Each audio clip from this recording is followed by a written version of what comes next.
What's up, guys? It's TJ, your men's holistic health coach, here with you. Today we're doing episode 2 of our fat loss, how to lose fat forever masterclass. So in episode 1, if you haven't watched that yet, I would definitely go ahead and suggest that you watch episode 1 because it's going to have some preliminary stuff that we already talked about, like having a healthy amount of body fat and different things like that. In this episode, we're going to go over lifestyle changes that you need to do to go ahead and embody a sustainable fat loss, not just a short period of time of fat loss and just getting it all off quick, but an actually lifestyle of keeping fat off so you don't have to worry about it again. So a lot of this information I'm going to teach you guys today in this episode comes from my own experience, from clients' experiences that I've had, and from just reading a lot of books and reading a lot of studies on how fat loss works and how we can embody a sustainable journey of fat loss. So ultimately, whatever is going to be sustainable is up to you and what is going to work best with you. But I'm going to go over things that should apply to everyone that'll be very, very helpful for you. Now, these master classes aren't just about losing fat, but it's also just becoming a new person, a new you, somebody who sees body fat differently, someone who accepts themselves and loves themselves, someone who loves the habits they're doing to be able to keep them not just with less body fat, but also just to be happy, to be comfortable in your own skin with your own body.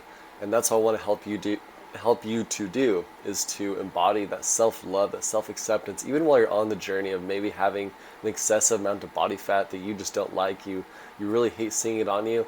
I want to help anyone that I can to have that self-acceptance, that self-love, to see themselves just where they're at and realize that it is all part of the journey, all a part of the process of becoming a new person.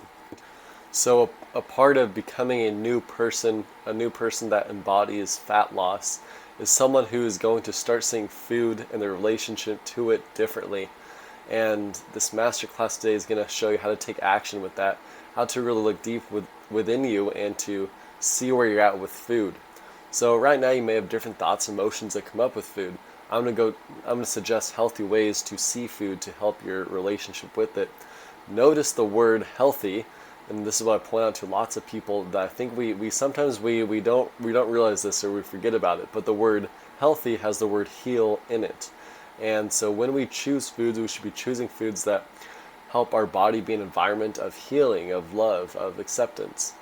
I want to help people to be able to go about their relationship with food in not so much of a constrictive, a fearful, or stressful thing of, oh, I gotta watch what I eat and I gotta be all constricted and stressed out about it, not to be scared of this and that and all these consequences. Like, no, I want you to embody an expansive, a peaceful, loving relationship with food, of seeing it just the way food is. It's just different energy that we put in our bodies that have different cause and effects.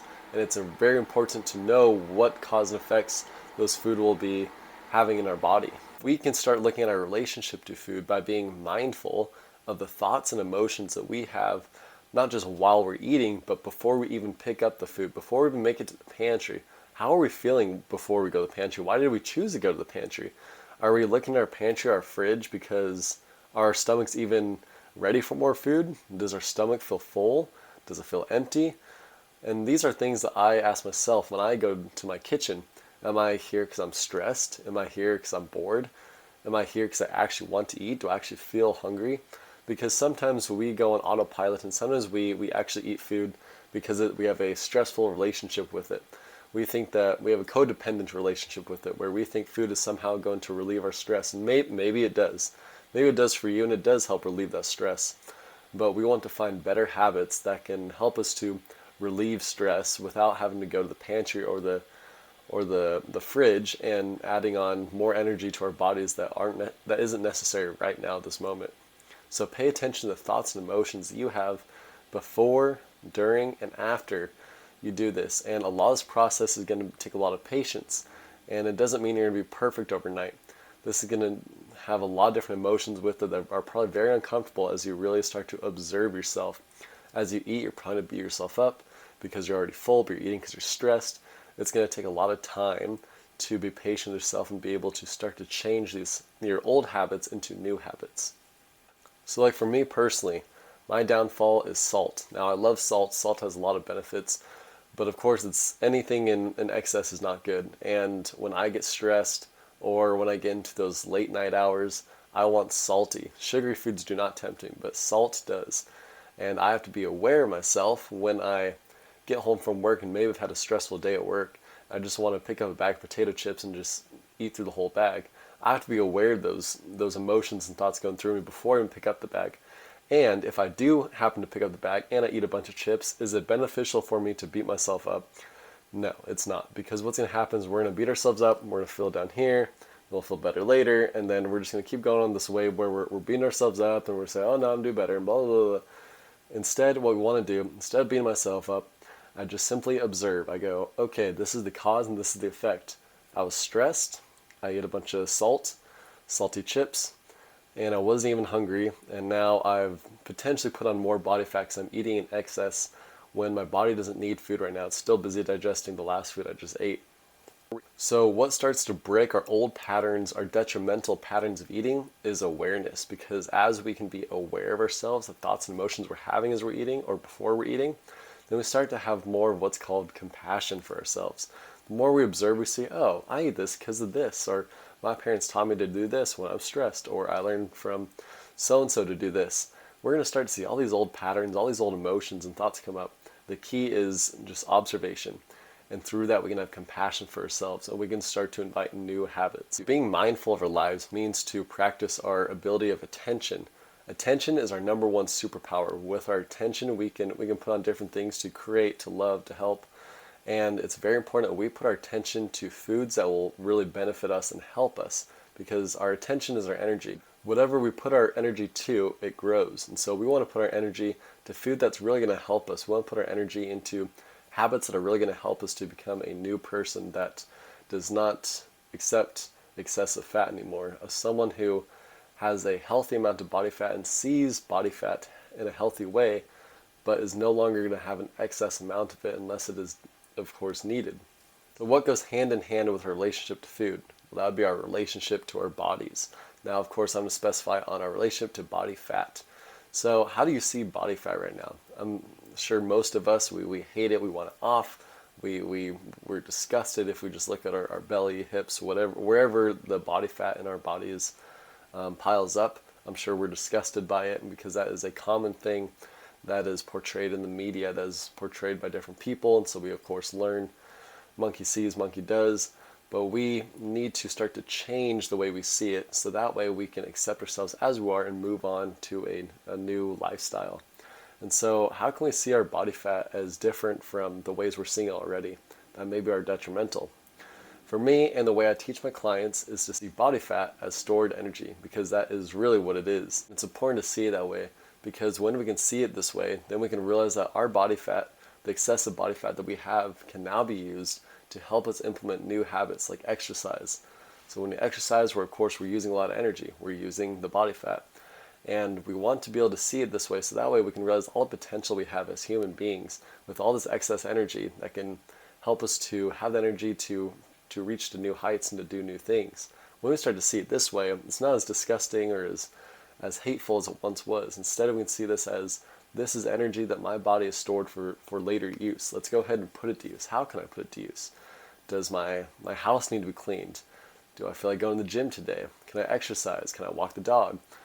Whatever it is we can do, we can put our energy to beneficial things, to good things. While we do this, we can also implement other habits like good nutritional eating and sleeping, which we're about to get into.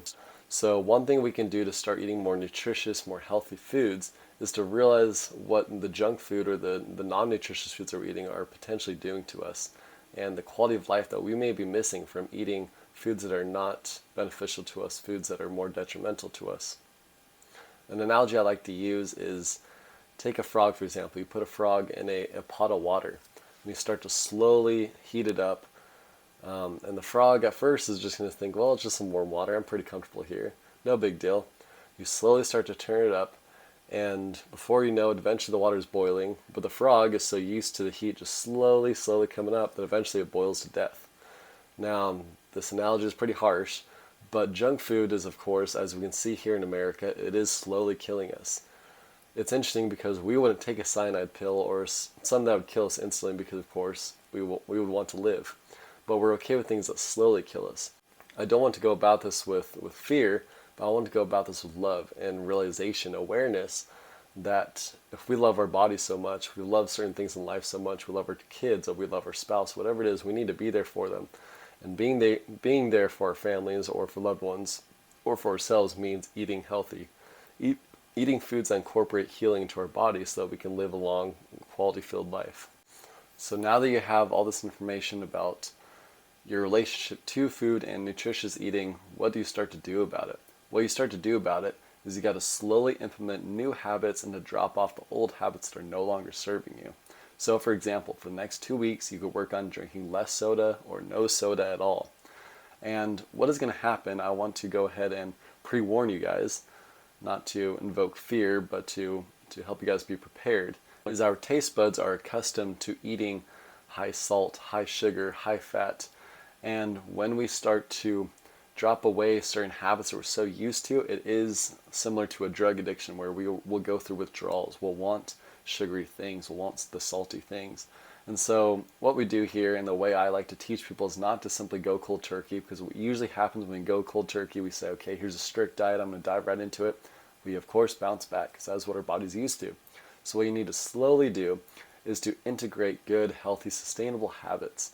So that way, not only do you slowly integrate them, but you slowly start to love them. You see the appreciation you will have for them because they'll start to benefit you and your body and your life, your quality of life. So let's take the soda example. You go ahead for 2 weeks. You say, I'm going to work on this new habit. You slowly drink less and less and less. After the 2 weeks, it may have been hard, but you realize, no, I can do another 2 weeks of drinking even less. Before you know, in 1 month, you've stopped drinking soda. You slowly go from there, implementing, not only just dropping off the bad habits, but implementing good habits. So for example, you could say, okay, I'm going to drink less soda, now I'm going to eat 1 apple a day every single morning. Apples, and just put in your favorite fruit, the easiest fruit that you can start to implement into your life. Bananas, apples, kiwis, whatever. But let's use apple as an example. You start to eat, maybe even it has to be half an apple. So you eat half an apple each day for 2 weeks. Then after 2 weeks, you're like, you know what, I actually kind of like apples. It's a good substitute for this XYZ, whatever, this McDonald's I've been eating every morning, whatever it is. So you start to eat a whole apple for the next 2 weeks. So I hope you guys get to the point here where you're slowly dropping off the bad habits, so like soda, and you're slowly implementing the good habits like eating an apple. See here, this is a slower approach than simply just, I'm going to do the strict diet, I'm going to drop all this fat away real quick, which will work great short term, but I'm all about the long term results and the new embodiment of a new person that you can become, so that way you don't have to worry about fat loss ever again. As I tell my clients all the time, I want to be the last personal trainer they ever have to see. Alright, so I'm going to get back to more habits we implement about eating, but I want to jump into sleep real quick because sleep is very important. This is the first thing I work on with my clients. Anyone that I see is sleep, because sleep is one of those things where you can't expect to have bad sleep and do good at everything else and expect a lot of results. Sleep is one of those, it's the lead domino that you cannot just ignore. You have to correct your sleep, and then a lot of other things will fall nicely into place. But without good sleep, do not expect quick results or very sustainable results. Sleep is very important because, of course, our body is active in the day and needs its rest at night. Now, I'm going to have a study below in the description of this video that goes ahead and it talks about sleep and fat loss. Sleep and fat loss are heavily correlated because when you do not get enough sleep, your body, of course, is going to hold on to more fat because you're probably stressed about something. So when you're stressed about something, you're not sleeping. When you're not sleeping, your body holds on to more fat because it thinks it's probably going to need that stored energy for whatever it is that the perceived threat that you're stressing about. And so your body holds on to more fat. It also just doesn't get enough time at night to optimize all the hormones that it needs to do. And so this is why quality sleep is good, not just quality but quantity. You need both. And I always recommend to people at least anywhere around 7 to 9 hours of sleep. That is what has been shown to be the most beneficial for you. Of course, for like me, you got a newborn baby, you got to make your priorities. But for example, I do my best to go to sleep early, and then when I do that, I have enough time to take care of my kid, and I also have enough time to go right back to sleep so I can get enough sleep during the night. I'm going to list off some things that are probably detrimental to your sleep right now. Looking at your phone before you go to sleep. I would suggest trying not to look at your phone or any screen at least 30 minutes before you go to sleep, if not a whole hour. Then I'd also say if you're eating sugary stuff before sleep, stop. It's not going to help you. It's not good for you. And then Number three, I would suggest going ahead and meditating at the end of the day, because let's be honest, our lives are stressful. They can get very stressful. We got different things going on. We got families, friends, jobs, activities, things to plan. We have a lot of things to do. And this is why I teach meditation as a coach, because it's very helpful for people. Because when your lead domino of health, your sleep, is affected, everything else is going to be affected. So when you're able to meditate, to relax, to calm yourself, your sleep is going to get so much better. If you don't believe me, there's studies on this. I'm a personal example of this. I have many examples of this. And of course, my clients. My clients have reported better sleep when they're able to get a habit of meditation down, so they're able to calm your mind. So I am a big supporter of meditation and the effects it'll have on your mind and your body. Alright, so I've discussed sleep a little bit, and I've given some recommendations and things not to do so you can get better sleep. Now that you've worked on sleep, you'll want to work again, not just on your relationship of food, but how to be aware of the food that you're putting into your mouth and you're eating. Because of course, we can talk about healthy food all day, but we need to actually know what is going to be healthy for us, what's going to be beneficial for us. Nutritional awareness is a lifelong process. There will always be foods out there that you want to try, and then you're going to have to study out what the food is actually made out of. But thankfully, we all have smartphones. We can all look up things. We got apps and things that'll tell us things. And so thankfully, we have plenty of resources to research the stuff that we're going to put in our mouth. So I'm not going to, of course, go through every chemical ever that's in any food, but I'm going to let you do that work. I'm going to let you be the one who's responsible for looking at what goes in your body.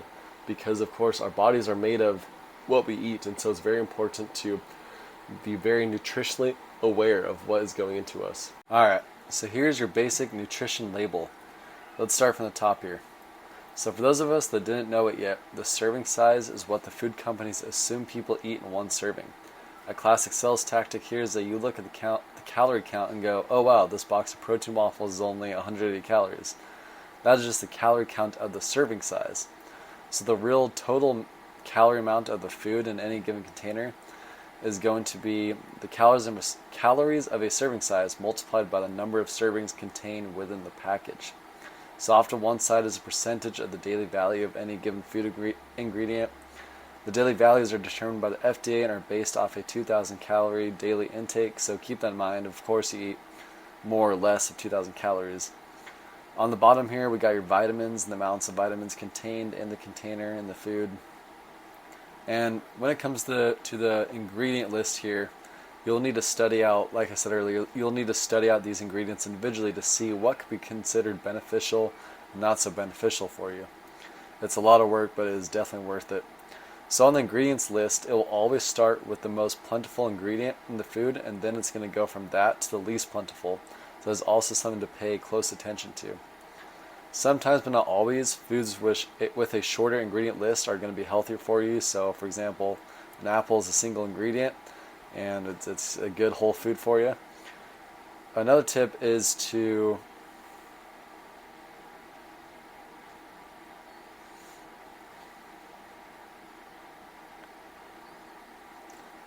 this doesn't always apply to foods. There are some foods that may be still really healthy for you that have a lot of ingredients, like maybe a lot of superfoods in the food or whatever it is for you.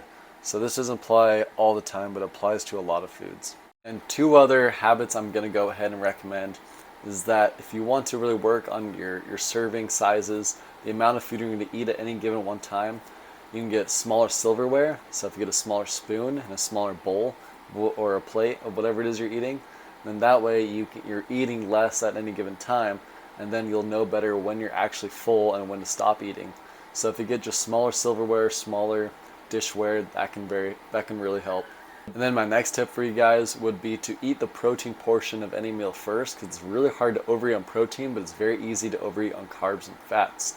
So again, have smaller dishware, smaller silverware, eat the protein portion first, then the carbs and fats.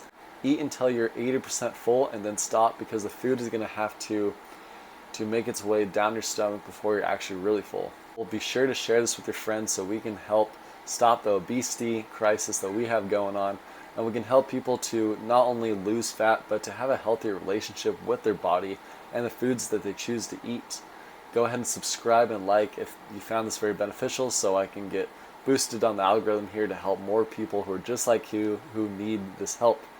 Also, be sure to sign up for my email newsletter if you want more health information, health advice that I send out just once a week to help more people to have even more information how to better impact your body in a beneficial way. All right, guys, we'll see you. Have a great day.